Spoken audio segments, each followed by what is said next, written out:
Sila ang hindi ko itinuring na kwan. Ayan, bagong laba po ang kanilang higaan. Hello Kitty pa. Ayan, ginulo pa nila yung sabi nila. Special din sila. Dalawa silang nandito. Yung isa nando sa isang bahay. Ito po ay si Pangga Duga. Yan, si Pangga. Ito naman si Pinkol. Kaya tinawag na Pinkol. Disable po isang paa niya. Iika-ika. Ayan. Medyo may kadiliman po dito. Kasi dito kami sa isang bahay.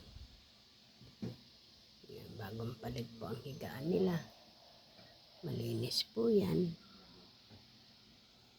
Naka-electric pan po sila. Ayan, naka-electric pan pa yan. Oh. Ayaw nila na mainitan. Kasi malamok daw.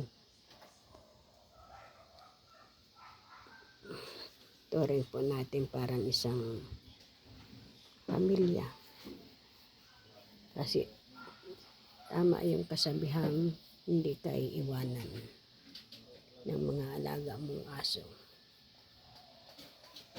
Kaya binibigyan natin sila ng kaunting kwan. Sobrang sarap ng tulog nila.